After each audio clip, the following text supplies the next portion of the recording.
This is the Sixth Man Show, an Orlando Magic podcast, with your hosts, Luke Sylvia and Jonathan Osborne, covering all things Magic basketball. By fans, for fans. Go Magic!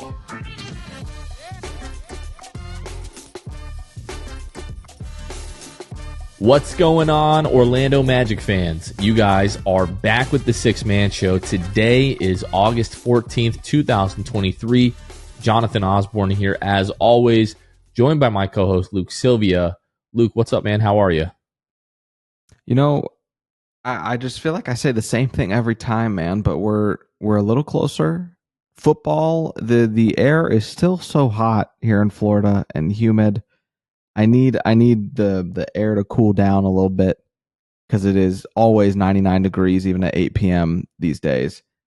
And football is closer, which means we're a little bit closer to maybe a little more manageable weather. So here I guess I'm still technically in the Tampa Bay area. I don't know. We have Dennis Phillips here, who in my opinion is the greatest meteorologist who has ever walked the face of the earth. But when you watch, Action News here, and he was talking about today, we had like an excessive heat advisory, and in the last 20 years in the Tampa Bay area, we've had one excessive heat advisory. This week we had 3. So I don't know. That's maybe crazy. maybe there's something to the whole, climate change thing. I really don't know. I don't want to get too deep into that. It gets to be a very controversial issue. Man. But it's been hot in Florida. That's all that I'm trying to point out. But I really don't mind the heat and the humidity. I know a lot of people, like, it really gets to them. But like, I grew up on the summers from like the time the sun came up to the time the sun went down. I was out on like the blacktop, like newly tarred blacktop, hooping all day, every day. So there's something nostalgic about me walking outside and just getting hit in the face with that like pressure cooker type of heat and humidity. I love it. It's uncomfortable, but it's nostalgic for me. It's weird, but I really enjoy it. I'm that way with and I don't know where this stems from, genuinely. With my car, if I get in and it's kind of like hot and I love it. No, that feeling ain't it. I love that feeling, and I don't turn on the air for a little bit, and then I'll finally crank up the air when I need it. That's kind of weird. Yeah, that one's a I little don't weird. know. That one's. I thought I was weird. Yeah, well, you are, but that's just one of my things. When you get in and you can't take a breath because it's 175 degrees in your car. Man, I like what I like, Okay, all right. Well, say less, I suppose. Yeah, folks. Well, welcome back. To the Sixth Man Show. Here we talk about Magic basketball. Yeah. So Magic news, I guess, is what we should get into at this point. Sure. 2K ratings are starting to roll out, and I was just on 2krating.com. I don't know how official this is because I didn't see it on the like NBA 2K Twitter. I know they're sending ratings out to like certain players, and I suppose it was revealed that Paolo Banchero's rating this year in 2K is going to be an 84, which is interesting because the new number 1 overall pick, Victor Wembanyama, his rating is also going to be an 84. And I think it was announced that Victor Wembanyama's debut is going to be on ESPN against the Dallas Mavericks, if I'm not mistaken. If you remember from last year, Paolo Banchero didn't actually get a single like big network nationally televised game. His debut was on Bally Sports Florida, which, hey, not throwing any shade at Bally Sports Florida. We love them very much. We prefer them to the other big networks. But just in terms of like hype and getting the word out about these young guys, like the Victor Wembanyama hype to me was always a little bit ridiculous, but it's gotten like to unbearable levels. I feel like there's no way that this kid is going to live up to the expectations that have been placed at his feet. Yeah, I don't know what the expectations are. I don't know what he would have to do to live up to them, but it seems very high. And I think that that's something people talk about with like LeBron, right? Like gracing Sports Illustrated magazine at whatever age he was, right, in high school, with it, talking about him being the king and all of that. And people always talk about how crazy it is that he met the expectation. It is going to be legitimately insane if Victor Wembanyama is able to meet expectations, all of them, like LeBron was able to do, and whatever. It will be insane to me. He is now officially the highest rated player on the San Antonio Spurs. If you look at the Spurs in general, he's 84. I want to say, let's see, yeah. So Keldon Johnson's an 83, Zach Collins 80, Vassell 81, and then everybody else is in the 70s. I mean, that team's pretty down bad, honestly. We know that, but looking at these ratings, like, yeah, that's terrible. But yeah, so same rating as Paolo, right? It will be very interesting to see what happens. I mean, this doesn't shock me that he gets that first televised game. He was on the NBA app all last year. Like, we know that this guy will pull views and ratings. Isn't shocking, but still, like you said, these expectations are astronomical. Chris Broussard said, if Wemby is AD, KD, or Hakeem, that's a disappointment. Like, we're talking about KD and Hakeem, like two guys who are arguably like top 15 players of all time. If this kid is a top 15 player of all time, that's a disappointment. I think he was talking about just like given the amount of hype that he's already been given to this point, like everybody expects him to be like a top 5 basketball player of all time. Like, that's just not realistic. Everybody just pumped the brakes. But to me, it's just like, oh, you guys think that Victor Wembanyama is already as good as Paolo Banchero? Okay, let's see how this plays out this rookie season. I'm willing to bet, Luke, that Victor Wembanyama does not have nearly as good of a rookie season statistically as Paolo Banchero did this year. When it comes to counting stats, Paolo Banchero is, I mean, we saw it, right? Counting stats wise, he had the best rookie year since LeBron James. He is a great player when it comes, he's a great player in general, but he's a great player, especially when it comes to the box score, to the counting stats specifically, right? Last year, 20 points, 7 rebounds, 3.7 assists. Wembanyama, and people looked at me crazy on draft night when I said this. I know he is going to get the ball a lot, but I genuinely think his points per game is going to be 16 points a game, 15 points a game. I just think defensively he is so much better, and that's where a lot of his value is going to lie, especially his first year in the league. His defensively, his versatility, and his ability to step out on the perimeter when needed, and that sort of thing. I just can't. I don't think that offensively he is going to be what everybody thinks early on. That does not mean that he doesn't develop into being a KD-like offensive weapon, but starting out the gate, I would be surprised if he averaged 20 points a game like Paolo. So yeah, to that point, I don't think he has, from that perspective, as good of a season as Paolo Banchero. I think the Spurs stink this year. I think that they're not going to. I don't know, like, how many games did the Spurs win last season? It was like 19. Yeah. So do we think that they matched the Magic's win total from last year? I don't know. The Magic, Paolo had a lot better guys around him, but the point still stands. 22 games for the Spurs last year. Yeah, so that what they'd have to increase by 12 games. I don't know if Victor Wembanyama is getting a 12 game improvement. I don't know what their injury luck was like last year, but better than ours. That's true. So I don't know, man. We'll see what Wemby can do his first year, but I just will not be shocked if people are underwhelmed, because you've given him these expectations that just aren't realistic, especially in your first year. I think people are going to be disappointed with his stats in the first season compared to what they thought. I feel like there's people out there, Jonathan, that are irrational when they think Wemby's going to score 23 points a game in his rookie year. I don't think he's going to do that, especially, and if he does, it's not going to be good efficiency, but I don't think he gets there anyway. Well, the other thing to think about is look at the level of talent that Paolo already had around him on this Orlando team. That's why, sure, the 34 wins from last year ended up being a successful season because of how bad you started the year.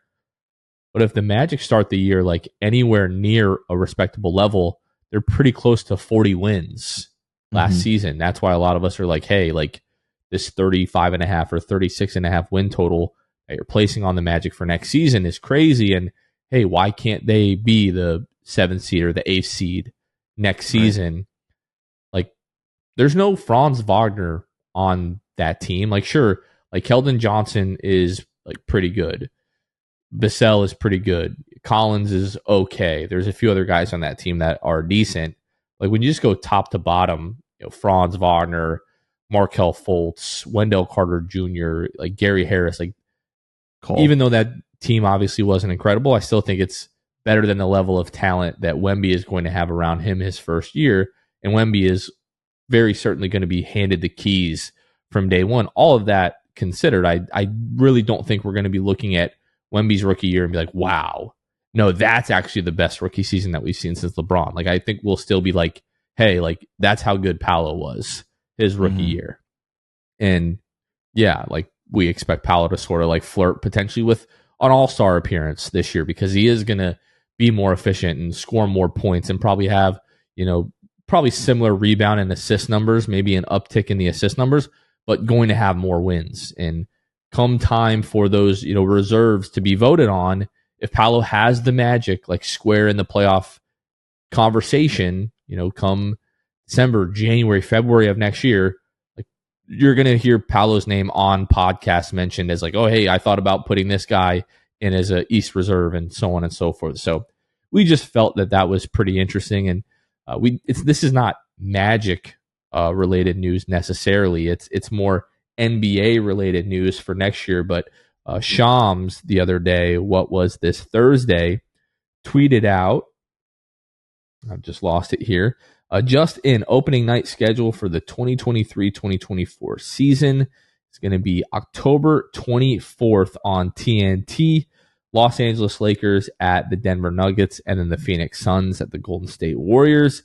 And then he also tweeted out that the NBA Christmas Day games for the 2023-2024 season: Bucks at Knicks, 76ers at Heat, Celtics at Lakers, Mavericks at Suns, Warriors at Nuggets. Luke, what are your thoughts on opening night schedule and then the Christmas Day games? Well, you said the opening night is October 24th, correct? That is correct, a Tuesday. So my first thought, obviously, we think Magic-centric around here.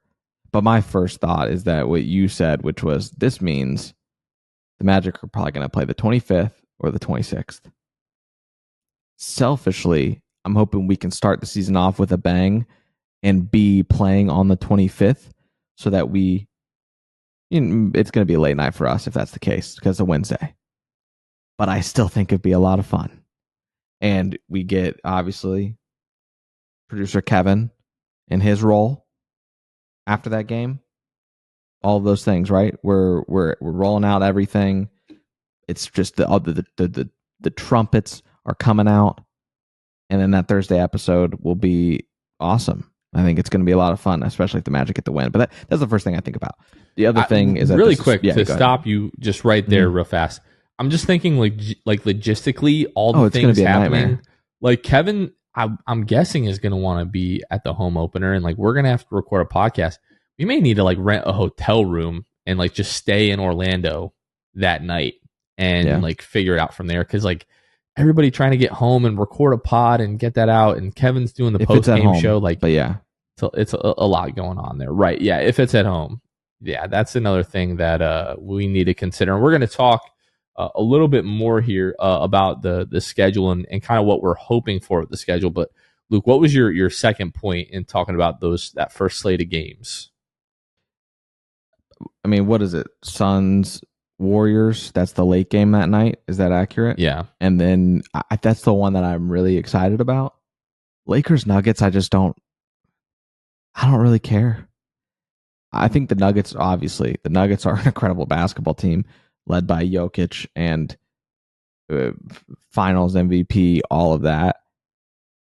But I don't know, man. I don't know what it is about the Nuggets, if it's the play style or whatever. They play beautiful basketball, but I'd much rather watch a run and gun. So it's the Nuggets that you don't care about in that matchup? Because to me, it's the Lakers. I don't give a crap about watching the Lakers opening night. Yeah, I mean, if there was a team you're going to care about in that matchup, it's the Nuggets. So for me, it's like if I don't care about the Nuggets, I probably don't care about the Lakers in this scenario. I wish it was reversed and that we got the first game of the year to be Suns Warriors. That's going to be a lot of fun. Like, there's probably 3 or 4 teams in the Western Conference alone that I would rather see play the Nuggets, like the Kings, or, I mean, Ja is going to be suspended, so I guess not the Grizzlies. Like the Thunder, I'd much rather see like Thunder Nuggets opening night. Like, to me, that would be a fun matchup. Even if you kind of like flip flop these matchups, right? Like, and the Eastern Conference getting no love on opening night, by the way. Yeah, whatever. They always like the Western Conference. No, if you were, I would have loved Kings Warriors on opening night. We know how fun that series was. Yeah. I would have loved Kings Warriors, and then you could have done Suns and Nuggets or whatever. I just think that there was more avenues to explore here. Clearly, it's scheduling. It's all this, and they have to nail down so many different variables. But still, at the end of the day, those are the two matchups I would have rather preferred over the Lakers and Nuggets. And what about the Christmas Day games? Bucks, Knicks. I don't care about that. 76ers, Heat. Double don't care about that. Celtics, Lakers. Okay, like that's, sort of like, Cowboys and Lions playing on Thanksgiving. Like, it feels right, the Celtics and the Lakers on Christmas Day. I know that might not have happened a ton over the years on Christmas Day, but like that's like a marquee of marquee NBA matchups. Mavericks, Suns, I kind of am excited for that. And then the late game Warriors, Nuggets, that's probably the game that day that I would be most excited for. Yeah, I'm just ready for like I know big brands pull views and whatever. People that love basketball in the 90s would turn on and be like, oh, the Knicks are on. I get it. And the Knicks are back in relevance. But it's also, let's mix it up a little bit. Let's shake the bag and see what we can get, because I just don't, I don't care. Like you said, Sixers, Heat, I don't really care about that at all. I prefer Bucks Knicks over them for sure. But Celtics Lakers, Mavs Sun, like I have the same feelings as you, and I'm just waiting for the day. I don't think it'll ever happen that they just mix this up a little bit. Give us the young and fun teams on Christmas that like are going to go all out. We're not having to worry about if one of the star players, like if LeBron is going to rest or whoever else, right? Like, I just rather would have the young, fun teams play on Christmas. I think that's who the holiday should be for. It just happens to be the Magic are also in the young and fun category. Could give us a Christmas game maybe. Yeah, like give me, and I know it's obviously, sort of difficult. Like, they didn't care about the Celtics at all. They're like, you're flying straight across the country, for this Christmas game. But a lot of times, they'll try to keep like Eastern Conference, Western Conference kind of stuff. But like, give me like, the Cavs and the Kings on Christmas Day.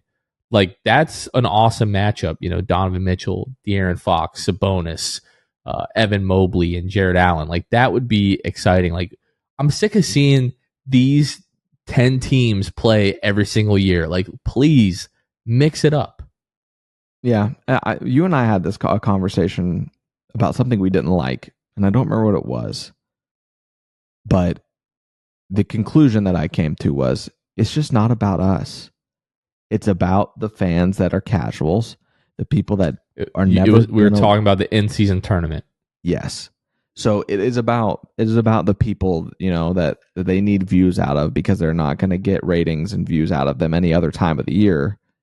And then on Christmas Day, now you're competing with the NFL. Forget about it. Like, you gotta put these marquee matchups, because otherwise people aren't gonna. Nobody. I agree with your sentiment of Cavs Kings. I would think it's fun, but if I have to choose between that and the NFL slate on Christmas, I'm like, I'm not even turning on the Cavs and the Kings. When the last time they did anything outside of LeBron? That's how these casual fans are gonna think. Outside of LeBron, the Cavs aren't doing anything. They're probably not any good. The Kings haven't been relevant in how long? But we know both teams are up and coming. Donovan Mitchell, it's a bad man. De'Aaron Fox, Sabonis, all bad men. My Christmas is potentially going to be ruined this year with the Giants playing the Eagles on Christmas Day.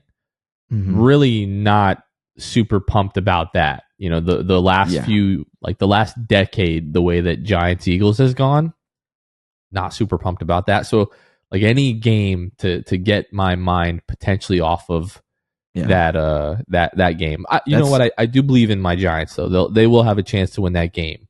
But if not, it's going to ruin like football Sundays always have just ruin, like one game just ruins my entire week during football season. You and I both know my good buddy that I mention every now and then, Brandon Aronowitz, who the madman, a big Giants fan. We actually have a chat where basically just you and Brandon talk to each other because I introduced You're an honorary. I'm just Giants there fan. for the viewings, right? And and the chat is called Real Giants Fans Only. So that was named by me, ironically. But he is a Giants fan, and then he's also a Knicks fan. So he's got to play the Bucks that day, and he's got to play the Eagles in football. So in our chat, he was in shambles the other day when he was like, "I got to watch both my teams potentially lose on Christmas Day. This is gonna be the worst Christmas ever." Yeah, so, sorry, Brandon. Yeah, it's tough. Brandon's got it worse than me.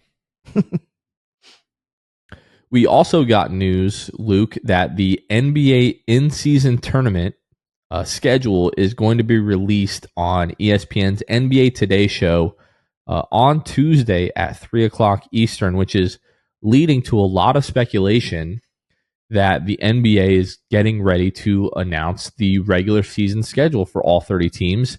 And like just looking back historically, like it usually is like the third or so week of August, which we're going to be right in the middle of. Last year, it was Wednesday, August 17th.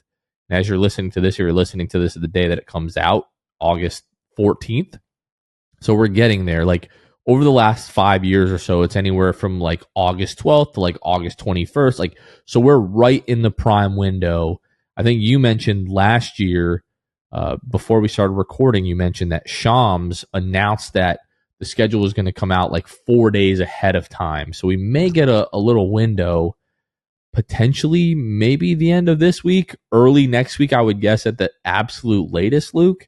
But you are going to walk us through like some of the nuances that we weren't particularly crazy about last year and just some of the things that we're wishing for this year when it comes to the Magic's regular season schedule. And before we do that, Jonathan, I am just thinking about, the big topic of conversation for us and why we're pumped about schedule release. One of the many reasons, it's the producer Kevin holiday, because it's his favorite day of the quarter, as he pointed out last year, schedule release. But one of the added elements this year is going to be that we are going to try to hammer down a date that all of us, we're not going to try. We are absolutely going to hammer down a date that we all go to a road game. We go to the game. We record after in a hotel or wherever it might be. The in-season tournament might be our first glimpse into, are there any games on that we're excited about? Because I think that would be, the more I think about it and just basketball season being back in general, Adam Silver said, the jerseys are going to be different for these games. It's going to feel different. They're going to try to make it feel different. The court, he said, might look different. He said, who knows? But you will know this is not a normal regular season game. So that will be interesting to think about as well, Jonathan. Do we factor that in? And do we go to an in-season tournament game as the game that we go on the road this year? I'm not sure, but it would be fun. I'm in the middle of trying to like sift through our recent text messages to find, because we basically made like a power ranking of cities that we would like to. Here we go. I found it. So number one, we said like Charlotte, just because like the time of year, we would like this to be like earlier in the season rather than later, just because it's fun and I don't want to wait that long. But like Charlotte weather, it's one of the cheaper cities to travel to. The tickets are going to be cheaper, and Cookout is in Charlotte. Like I'm not gonna hide that fact at all. It's been a while since I've had Cookout, and yeah, I'm definitely willing to plan a whole trip around what fast food establishment I'm going to be eating at. But Charlotte, Brooklyn. So Brooklyn was number 2 on our list. We kind of, I wouldn't say it was like, unanimous, but we all kind of agreed on this list. So Brooklyn is going to be one of the road games, for the in-season tournament. Chicago was like at the last of the cities that we said we would think about this year. Chicago was ranked sort of last on that. So it'll be interesting to see that, but I would love to go to Brooklyn. Yeah, and if just you because guys, you're in New York and the food and everything, the arena might not be great, but I don't really care about that. So if you guys are listeners, are listening, or if you're watching, feel free, drop it in the comments. Have you guys been to any away arenas? Maybe you live close to them and you go to Magic when the Magic come there. Let us know what your feelings are about some of those road arenas, because we're taking all advice and all insight, because we don't want to mess this up. We don't want to do this and be like, oh man, this sucked. I don't think that's going to happen unless the Magic get blown out by 40. Then we'll say this sucks no matter where we go. But anyway, that's just a little side note there, Jonathan. As far as last season and what last season's schedule was like, I took a trip down memory lane. I went back, listened to last year's schedule release where we had, obviously yourself, myself, and producer Kevin on. We went through, what we liked, what we didn't like. Here's some of the things. Home opener came off of a back-to-back. We don't want that. We don't Definitely want it at not. all. And also what happened, you actually hang tighter than you would have thought for starting the year 0-2 against Detroit and Atlanta. You lose that game by 6. But yeah, you just don't want that. Maybe if you don't have a back-to-back, you win your home opener against Boston. Also, getting a nationally televised game, we got one last year, and we got flexed out of it because Chet Holmgren decided to get hurt and make it an inconvenience for us to not get a nationally televised game. So we're going to hope that we get 1 or 2 and keep them, right? That's the goal this year. Don't get flexed off. Maybe a little bit more flexing on would be welcomed. Last year, in the rankings of how it worked and back-to-backs, things like that, you technically had good rest, unlike the season before. So I think we want more of that. We want more rest advantage. Also, another note is that last year, teams flew and traveled the least amount that they ever had in NBA history in this 82-game era that we're in with 30 teams. So another thing to look for. Hopefully they do that. I'm sure NBA PR will tweet it out, much like they did last year, about the travel and how it stacks up, especially if they're proud of it. Hopefully it's in the same ballpark. Then you had a 7-game homestand early in the season last season that the Magic completely fluffed. And it wasn't just that it was a 7-game homestand, Jonathan. There was no back-to-backs in that 7-game homestand. Now, granted, it was a little bit of a bad taste in our mouth because you were 6 of 8 of your first games on the road to start the year, in which the Magic did not fare well. For those that know, some of you might have forgotten by now or tried to forget about it. The Magic start the year 1-7 last year in their first 8, where they have 6 of them on the road.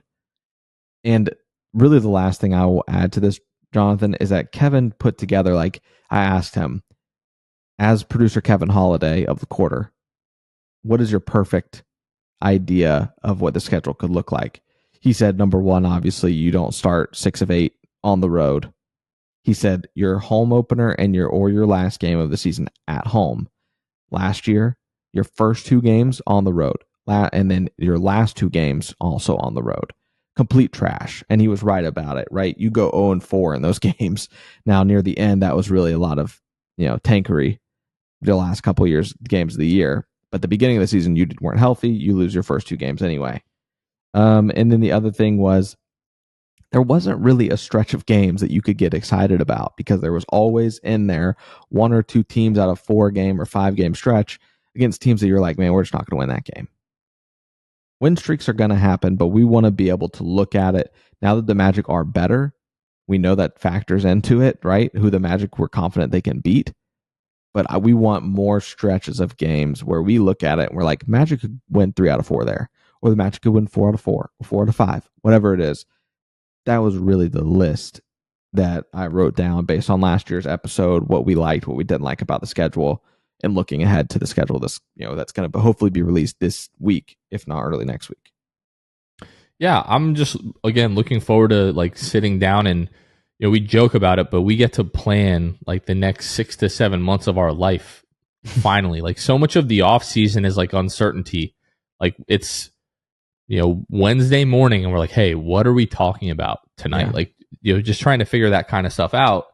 And part of the regular season is like, hey, we don't have to do that. Like we'll have games and we'll be able to look ahead, to the schedule and do those kind of things. But just like in terms of like, okay, hey, if you want to have a little, quick weekend getaway with the wife, this is the weekend you can do that. Right. Or hey, we're trying to do, 26 fan shows this year outside of Amway. What 20 games do we want that to be? When are we going to do this road trip? All that kind of stuff. Yeah. So I'm really looking forward to that. And just like knowing like, hey, this is when the season is starting. This is who we're playing. And it's just going to be, I was not really that excited about it last year, like when it came out, but I think it was like Kevin loves schedule release day so much. It's almost like infectious. And then we did have fun sort of going through that. It was the first time that I had really ever done that, like game by game. And then we can go through and say, hey, this is what we think the Magic's record, is going to be. And what did you and I say? Did you listen that far into last year's episode to see like what our predictions were? I'm pretty positive that this might have been when I gave my first prediction of the year and kind of stuck to it throughout the remainder of the season. I don't remember. I didn't listen that far to hear yours, but I do remember that my win prediction was 38, which honestly was attainable last year if you weren't kind of out of the play-in, getting down to the stretch. Those last few games, or really the last 3 games of the year, you could have gone on to win 37 games. So I felt good about it. But yeah, we were able to kind of put based on the stretches that you have, and like you said, you lay it out and you're able to predict what's going to happen this year. I'm pretty pumped. And like you said, I didn't really care, to be honest, last year. But then throughout the episode, I was like, man, this is actually fun. And then this year, we have so much content to plan around the schedule. Things like the post-game live show, things like the Six Fan Show. Those are the things that get me excited about the schedule, and also us obviously choosing what city we're going to go to for a quick trip, record, or whatever. Would you ever, Jonathan, consider, you had kind of those mini series last year. Would you ever consider, if it's whatever it is, right? I don't know if it's like a weekend or even during the week, whatever, a little mini series in another city, if the team is like enticing enough, the city is enticing enough to go to both games, stay a couple nights, record at least one episode. I don't know. They we saw a glimpse of that last year in terms of at Toronto, Cleveland, I think at home, Philly, whatever else, but we saw that, got a glimpse into that kind of mini 2-game schedule. Maybe the boys let us hang out on the off day. Hey, we're in Philly too, guys. You guys want to get some cheesesteaks and chill? No, that would be dope. Like if it is, well, Kevin like really doesn't want to do Philly for whatever reason. Like hostile fans, I think is probably the biggest reason. But yeah, I would be down for that. Like if they have a 2-game stint in Brooklyn or Charlotte or wherever, I think that would be a dope idea. And then a lot of people have just like talking on social media have been talking about like everybody, like a lot of people taking a trip down to that dirty, stinking city down south of us. City. So we'll be looking into all of that and seeing what we can set up. But yeah, within the next, I would say 2 or 3 episodes, we should have the schedule and be able to break all that down. So looking forward to that. That's going to be a lot of fun. Yeah. Luke, let's take a quick break to shout out our wonderful patrons, the folks that help make each and every episode possible. So as we are getting close to the season, if you have enjoyed our off-season content and you've heard us go through, this little pitch each episode where we talk about our patrons, maybe there's a little bug in the back of your head saying, you know what, I need to help those guys continue this mission of growing the Orlando Magic fan base. If you're interested in that at all, for as little as $2 a month, plus other tiers where we have additional benefits, you can join our Patreon at patreon.com/the6man-show. A part of being one of our Hall of Fame or elite tier patrons is that we shout you out each and every episode. So I'll go ahead and start right now with the Court Cousins, Drew Gooden, Armin, Carson Tulo, Jonathan Borges, normal Magic player history, Gabe Gaines, Wiffle, Michael Martin, Jamel Miller, Michael Salapong, The Distract, Donkey Punch Dave, Paolo and Francis Warmth, Pierre A, Nostalgia and M&M's, Dylan Holden, Mr. Mikey, Eduardo Sanchez, Drummy, Danimal, Dutto 15, Bobby Skinner, PV in the mix, Goody 93, Teddy Sylvia, Eric Lopez, Fuchsia, Juan Geraldo, Bill Fulton, Edmund Lagone, Jose Esquilin, Destined for Greatness, Caleb Pete, Cannibalism, Time, Mr. TV, ESPN Really Sucks, Gear 95, Shred, Junior, Barus, Half Freakin', Shahin 177, Bobby the Dawn, Himlo, Ben Himro, RM Prov 221, Ray Pastrana, Magic Kid 714, Spank Too Hard, Soft Taco, Fuego Nando, Victor Cologne, Irish Magic Mike, Austin Lampy, Random Hustle, Only Franz, Maria, Keith Wallace, Fritz, Trade for Grady, We Need Dick, Currency Kev, Bruv Sal. A big thanks to all of our patrons again. Find us at patreon.com/The Six Man Show. Luke, we're back talking more international basketball. We've got quite a few games to cover really from the last couple of days, Saturday and Sunday. Both Germany and the U.S. had back-to-backs. Germany was playing in the Basketball Super Cup in Hamburg. They played China on Saturday, and they demolished China 107-58. Our boy Franz Wagner led all scorers in that game. 20 points. He had 5 rebounds, 1 assist in 21 minutes. 7 of 13 from the floor, 3 of 5 from the arc. Just a really, really good game for our boy Franz Wagner. And not too much really to break down about this game. As the great philosopher and analyst Luke Sylvia once said, they simply got out-talented. Like, just Germany is just so much more talented at this point than China, that this game was a 30, 40, 50-point game really throughout the entirety of the second half. It just really was not close. And then Canada beat New Zealand in the Super Cup semifinal on Saturday as well. So Germany faced off against Canada in a rematch from just 8 days prior in the Super Cup final. That game, Franz Wagner gets into foul trouble in the second quarter. He had 2 fouls. And in FIBA, your technical fouls count towards your total personal foul count. So he had 2 fouls, gets a rebound, goes coast to coast. If you've seen the replay on social media, this absolutely disgusting gather Euro step from the 3-point line, takes 2 steps, is at the rim, finger rolls it in. Felt like he got some contact, and you can see him like yell at the refs. Picks up the technical foul, picks up his 3rd foul, which put Germany really in a tough spot there. They try to manage the fouls throughout the second half. He picks up the 4th. I believe it was in the 3rd quarter. So he had to miss some more time. Dennis Schroeder, who is really the story for Germany in this game, he finishes in 25 minutes, 26 points, 3 rebounds, 8 assists, 6 of 10 from the floor, 4 of 7 from the arc, 10 of 10 from the free throw line. But Dennis Schroeder also fouled out early in the 4th quarter of this game. Daniel Tice, it seemed like, had some kind of minutes restriction. He played 20 minutes in this game.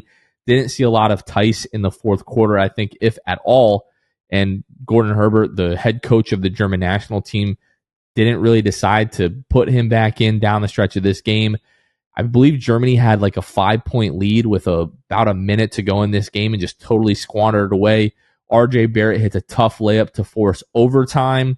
Franz had a really good look at the game winner, couldn't connect. They go to overtime, and Germany loses 113-112. Canada wins the Basketball Super Cup final in Hamburg. But really just an impressive performance from RJ Barrett. Was 13 of 14 from the floor in this game. But after the way that Germany beat Canada the week before, this just like reassured that to me that Germany is good enough. They are deep enough to compete with the most talented teams that are going to be in the FIBA World Cup. And if Schroeder, Franz aren't in foul trouble and Daniel Tice plays down the stretch, like throughout the stretch of this game, I'm confident that Germany would have beat them again. The one thing that's been a little bit interesting is that Mo Wagner hasn't really played as much as we had anticipated coming into this tournament. Part of that is he wasn't able to play, in Eurobasket last year, I'm sure, but you also have to wonder, like, are they just kind of trying to keep Mo Wagner a secret as they move into the World Cup? It's been, interesting. It's something that we'll continue to keep an eye on, Luke. But yeah, a great game in Canada versus Germany today. Yeah, I mean, you look at the box score. Transparently, I have not been on my FIBA friendly flow as much as you have. That's bars. For certain. I try, but in looking at the box score, just looks like you had an NBA showcase there in this one. Your top 6 scorers of the game are all NBA players. You had RJ Barrett with 31, Schroeder with 26, SGA with 25, Olynyk with 21, Franz Wagner with 18, Tice with 16. So those were really, it was the NBA show. And then Mo Wagner didn't play much, but you look at his field goals and you're like, oh, okay, I kind of get it. He was 1 for 6 in his 16 minutes. Not exactly what you want. Maybe a game to forget for him. Able to get rebounds, but that's really all he brought to the table. He wasn't even able to. The only thing he did well is what he always does well, which is get to the free throw line, 6 for 6. The one thing that I keep coming back to, like especially as Franz Wagner was in foul trouble, in the first half and most of the second half as well, is like the little drama, I guess, between Dennis Schroeder and Maxi Kleber that caused Maxi Kleber to drop out of the World Cup, roster for Germany. And then Nick Weiler-Babb, who suffered, I think, was it an ankle injury? I don't remember, but he's not able to play in this tournament. And a lot of guys stepped up today, like Maudo Lowe, Tiemann, off the bench as well. Voigtman came in and he hit a big shot as well. But if you had a guy either like Nick Weiler-Babb or even better, like a Maxi Kleber to go to in those minutes that Franz Wagner, was in foul trouble and was not able to be on the floor, I would feel even that much better about Germany's chances heading into the World Cup. But these 2 games the last 8 days against Canada, for me, really solidified that Germany should be able to go up against, really, maybe, I don't know. We'll get a preview of this in later this week, Germany versus the USA. Obviously, the USA being the most talented team in the World Cup, obviously from top to bottom. But yeah, this was just a really fun basketball weekend to watch Germany. And then moving on to the US. So everybody was super excited about this USA showcase in Malaga, Spain, as the US was set to take on Slovenia, who Luka Doncic plays for Slovenia, and then to play Spain on Sunday in their own little back-to-back. But early Saturday, it was announced that Luka Doncic would not be playing for Slovenia. They had a game the day before, and he got a little bit banged up, and obviously they want to keep him healthy and rest him for the World Cup. So we did not see Luka Doncic against the USA, and that just really ended up in the USA just coasting to a 92-62 win over Slovenia. Paolo Banchero, I think in 11 minutes, had 8 points and 2 rebounds and another monster block like the one we saw against Puerto Rico last Monday. But just a solid performance by the U.S. And then because that game really wasn't as big of a deal with Luka Doncic playing, not that you want to ignore it, but there were some issues with the U.S. in this game, rebounding, defense at times, their focus, their shot selection, some of the turnovers, and with a quick 24-hour turnaround to go against Spain, who even though they don't have Ricky Rubio, they're the number 1 ranked FIBA team in the world. This was definitely going to be the U.S.'s biggest challenge so far through these friendlies. And Spain gave the U.S. basically everything they could handle until the last few minutes when Anthony Edwards said, you know what, I think I'm just going to take over in this game. But the U.S. wins 98-88. Really for the first 3.5 quarters, that game was back and forth, so much talent on that Spain roster. And for the U.S., all the talent that they have, right? The offense really isn't an issue. They have guys that can just go and get a bucket whenever they want. Jalen Brunson was fantastic in this game today. At one point, the U.S. had 62 points. Jalen Brunson had 20 of those points. But it's going to come down to, for me, Luke, the U.S.'s shot selection and just whether or not they're able to rebound. Looking at the statistics for today, looking for the rebounds here. I'm looking at the Spanish basketball federation website right now, and the box score isn't exactly ideal, so it's tough for me to see. But I would venture to guess that Spain had a really good amount of offensive rebounds today, and we're eating on those second chance opportunities. And they just have a ton of talent. They've been playing together, a lot of these guys, for a really long time, able to knock down big shots in big moments. Obviously, they were playing in Spain, had the home court advantage. And yeah, it was a big test for the U.S. Paolo didn't play all that well. I would venture to say that really everybody on the team had issues with shot selection and turnovers today. Paolo had a few turnovers late, which prompted Kerr to sub him out almost like immediately after one of the last turnovers to bring Jaren Jackson back.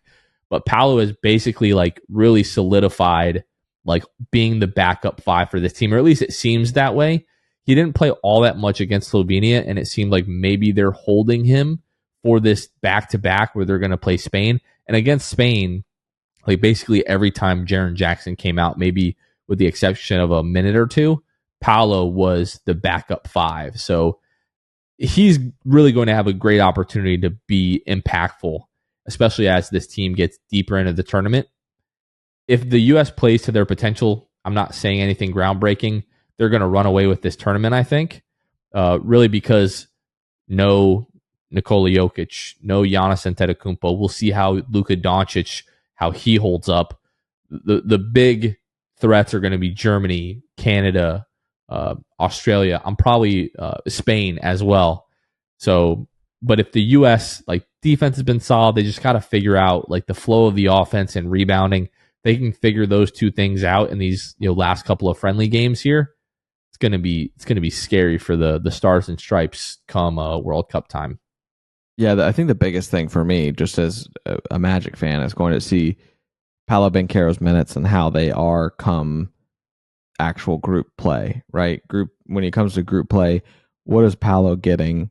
Is he getting yanked as soon as he has a bad turnover or a couple or whatever? I think he'll kind of get that rookie sophomore type treatment for sure during this World Cup. But I am interested to see how long his leash is going to be, what his minutes are going to be like, and how he handles it. Yeah, I'm not worried about Paolo at all. Like I said, a lot of guys had issues with turnovers and decisions today. You could tell that he was trying to do the right things. Just had some unlucky plays, but was also just a little bit loose with the handle at times. And for, again, a team that is as experienced as Spain, you can't have a lot of those mental errors. Like the U.S. was up 10 at halftime. Start of the third quarter, Spain goes on a 9-0 run to cut the lead to 1. I believe took the lead at one point in the third quarter as well. But again, like the last couple of minutes, Anthony Edwards was just like, no, I'm gonna end this game, and effectively did that. So I've just had, you might be able to tell, I've had a ton of fun watching these international games. Like Saturday and Sunday was both, all right, I've got Germany playing at 12:30, I've got the US playing at 3:30. And like the half hour or 45 minutes that I had in between the Germany games and the US games on Saturday and Sunday, I was piecing together Franz Wagner highlights from that day's Germany game. And I'm looking forward to more. We have, what is it, 6? Yeah, we have 6 international friendlies that are relevant to the Magic this week, not including Georgia. I've looked again and again and again, and it's hard for me to be able to find when they're playing and who they're playing and being able to watch those games. So this is just including Australia, Germany, and the U.S. So starting on Tuesday, the 14th at 5:45 a.m. Eastern time, I can't promise that I'm going to watch these games. Australia is going to play Venezuela on Tuesday at 5:45. Then on Wednesday, Australia is going to take on Brazil at 5:45. And then Thursday, Australia is going to take on South Sudan at 5:45 a.m. Eastern time. Going to get our first looks this international cycle at our boy Joe Ingles. And then Friday, the fun starts again for the USA and Germany. USA is going to play Greece in Abu Dhabi on Friday. That game is going to tip off at 12 o'clock. Originally was going to be really excited for that because Giannis was playing for Greece, but he's been ruled out for the rest of the summer for Greece as he recovers from a knee procedure. And then Saturday, Germany is going to play Greece. So again, that game might not be all that exciting, but then we get the most exciting friendly of the friendly season here right before the World Cup. What is that? Sunday at 12 o'clock Eastern, USA versus Germany, Paolo Banchero versus Franz Wagner. Really looking forward to that. And then after that, we've got 4 days next week, Monday through Thursday, of no international basketball. And then we'll get the FIBA World Cup kicked off on Friday with, I think, Australia versus Finland. I don't have it in front of me, but that's what I recall. But of course, we'll continue to cover this in the the next couple episodes leading up to the FIBA World Cup. But yeah, like the last week or so of August and then the first 10 days of September are going to be really fun. Just watching a ton of not really Magic basketball, but kind of Magic basketball. Yeah, I think that the most, obviously, like you said, the long-awaited friendly would be USA versus Germany for the sake of Paolo versus Franz. But ultimately, I'm going to be tuning in that for Franz Wagner to see, because Paolo is going to probably continue getting kind of limited run here, but Franz being really one of, if not the guy for this Germany team, seeing how he fares against Team USA, how Team USA handles him, and if they're able to just shut him down immediately, or if Franz is going to give him fits. I hope he does. Yeah, and I'm able to confirm August 25th, 4 a.m. Eastern, by the way, Australia versus Finland. Yeah. And then that same day is going to be Germany versus Japan, August 25th, which is my birthday, by the way. That game is going to be at 8:10. Oh, thanks so much. Yeah, you can save it a bit longer. We got a few more days. These are the last waning days of my 20s. I'll be 30 on August 25th. Not really looking forward to that, but I'm working on getting in the best shape of my life. I want my prime to be on the other side of 30. That's what I've been telling myself. Like, you're going to be the best possible version of yourself on the other side of 30. If I can do that, you can just write my life down as a success. Like, oh, what about that Jonathan Osborne guy? What was his life like? You just write success. Like, he figured it out. He had it all figured out by the time it was said and done. But yeah, Luke, I think that is going to do it for this episode. We're really looking forward to the in-season tournament schedule release that's coming out. And then hopefully this week we get the regular season schedule, and we'll be able to go through that with all of you little rascals out there. I don't know. I think it's time we wrap this one up. What do you think? Yeah, that's all right. That's going to do it for this one, you little rascals. All right, for Luke Sylvia, this has been Jonathan Osborne. You all have been listening to The Sixth Man Show, and we will catch you guys next time. See ya. Thanks for listening to The Sixth Man Show. Be sure to subscribe on iTunes and Spotify to get new episodes downloaded directly to your phone. If you enjoyed the show, please take a minute to give us a 5-star rating and a review. It helps out the show a lot. Follow us on Twitter, Instagram, and Facebook at Sixth Man Show. We'll catch you guys next time. Go Magic!